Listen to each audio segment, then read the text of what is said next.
تیسری دلیل افضلیت صدیق اکبر کی، قرآن کہتا ہے کہ صحابہ دو قسم کی کیٹیگریز میں ہیں، ایک وہ جو مکہ فتح ہونے سے پہلے ایمان لائے،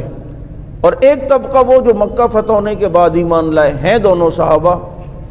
اور اللہ نے فیصلہ دونوں کے لیے کیا وَكُلًّا وَعَدَ اللَّهُ الْحُسْنَىٰ کہ سارے جنتی ہیں، چاہے مکہ فتح ہونے سے پہلے ایمان لائے یا بعد میں۔ قرآن کریم کہتا ہے لا یستوی منکم من انفق من قبل الفتح وقاتل،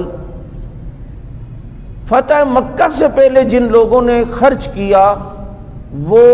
برابر نہیں ہو سکتے، ان کا مقابلہ وہ نہیں کر سکتے جو فتح مکہ کے بعد خرچ کریں۔ اولئک اعظم، ان کا درجہ بہت بڑا ہے، کن کا؟ جو فتح مکہ سے پہلے خرچ کر چکے ہیں نبی پر، دین پر۔ لا یستوی منکم من انفق من قبل الفتح وقاتل،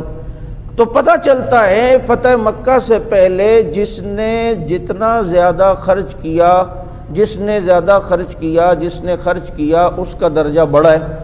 اب ان مکہ فتح سے پہلے، مکہ فتح ہونے سے پہلے ان خرچ کرنے والوں میں ہم دیکھتے ہیں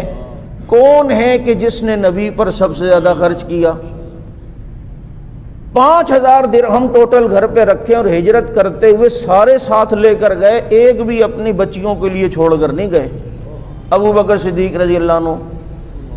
اور اس کا خرچ کرنا ایسا کہ جب تبوک میں اعلان کیا نبی نے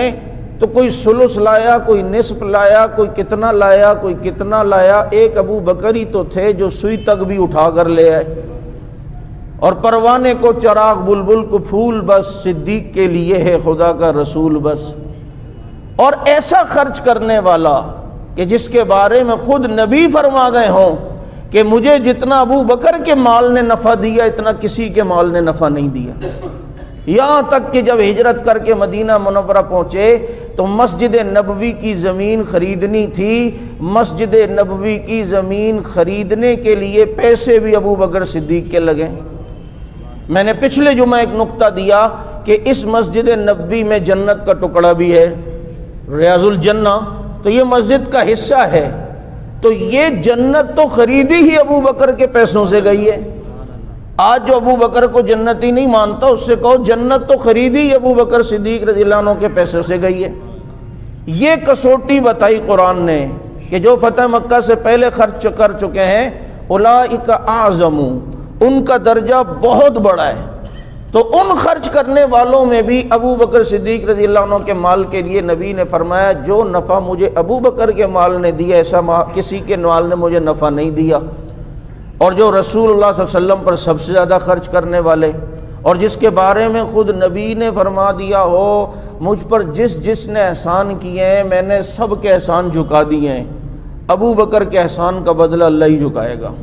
اور قیامت کے دن اللہ ہی اس کے احسان کا بدلہ دے گا۔ یہ 3 دلیلیں